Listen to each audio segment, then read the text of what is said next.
Hi and welcome to Quadratech Marketing Consultancy. Today we are going to talk about the Kantian fairness tendency and how we can use this in our businesses to market our products and our services. So according to this tendency, it states that people follow those behavioral patterns that if followed by every other person would make our surrounding system work best for all of us. So when, like for example, when you are generally nice to people, they tend to be nice in return to you. So we've seen the law of attraction, which says that whatever you do it to yourself. You are doing good to other people, you are actually doing that good to yourself. So if you are nice to somebody, you're actually nice to yourself, and so on. So the Kantian fairness is like kind of law of attraction, and it also has some component of the law of reciprocity or the reciprocation tendency. So now we've covered the reciprocation tendency in another video. I will put the link in the description if you want to check that out to see how the reciprocation tendency works and how you can employ that in your marketing. Now the Kantian fairness will also take into account likability. How your company can become likable, out there to your customers. So we discussed a lot of these things under the liking tendency. So here I will just rush over this. There are about 9 ways in which you can become likable. The first is genuinely being interested in your customers. Genuinely being interested in your customers. Do not just see them as customers. It's like when we are designing a target market, what we do, like after segmenting the market and then measuring its attractiveness, we have some criteria that we measure the market segment attractiveness. We come down to the level of targeting. Now targeting, you could go maybe with mass marketing, or with segment marketing, niche or local marketing. At the level of local marketing, I will talk on customized marketing or one-to-one marketing. So at this level, when we talk of being genuinely interested in your customers, it's like going one-to-one marketing. See the individual in your customer, not the customer in each individual. So if you could view that each person is different, like each customer, in each customer there is an individual, it's really going to help your company, to grow, which means you could at times just call up some of your regular customers, check up on them, make them feel that you love them, you care about them, because if not for them, you will not be in business. So you need to appreciate that fact and really be interested in them. The second is you should genuinely help your customers. Remember that your products are out there to solve a problem and not simply to make you money. And if you are able to solve the problems of your customers, then you'll definitely be increasing your sales.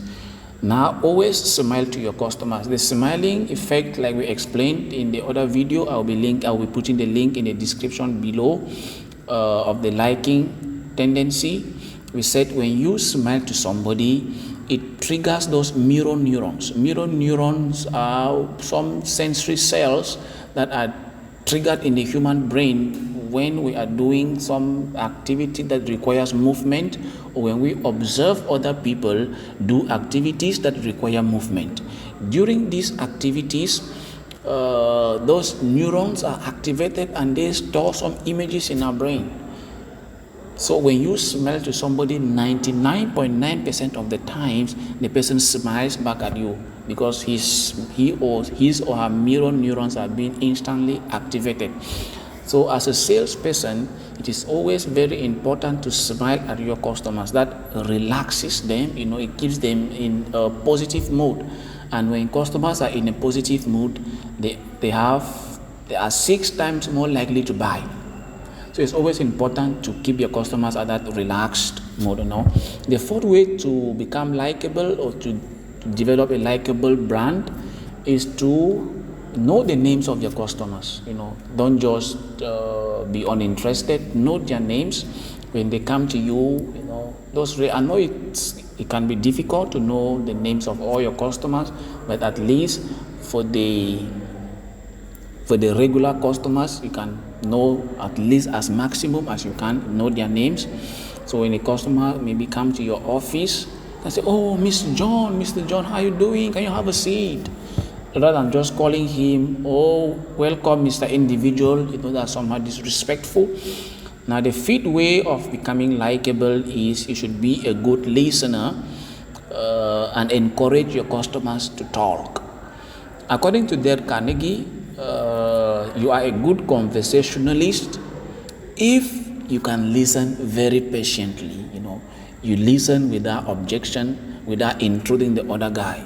You can, it's a very good skill that every leader out there should develop.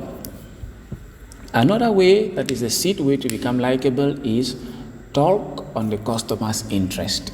Sell your product to a customer, but presenting the benefit of that product to the customer. Look at it from his point of view. Does your product really solve his problem? So if it does solve his problem, then talk of that problem instead and the benefits of solving that problem, the advantages he will have if that problem is solved. And do not talk about your own company's interest or benefits in selling that product. The seventh way of becoming likable is you make your customers feel important. Freud was a psychologist, psychoanalyst. He said one of the best ways in which you can impress a human being is by making he or she feel important. Every person on earth has some ego factor. Everybody wants to feel important. To me, I'm one of the most important persons on the planet. To everybody, he or she is the most important person in the planet. So when you make people feel that they are important, they are superior to you, you can easily sell to them. The eighth way to become likable is to genuinely appreciate your customers. We should genuinely appreciate. I'm not saying that you should flatter people. There's a difference between appreciation and flattering. Flattering is at the surface, but appreciation is you could look at your customer. Maybe he or she is well dressed, or he or she has a good child. The child is looking good.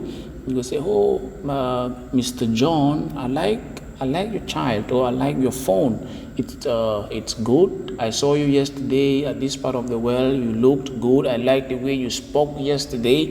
So all those kind of things, it could you really appreciate your customers and like that. Not flattering them. Flattery, it's at the surface. Now you could also hire either attractive personnel, to act in the front desk of your company. I appreciate you taking time to watch this video, but then if you are interested in growing your business at the international level, in learning strategies that will scale your business, click the link below to schedule an appointment with one of our leading consultants, and it's completely free.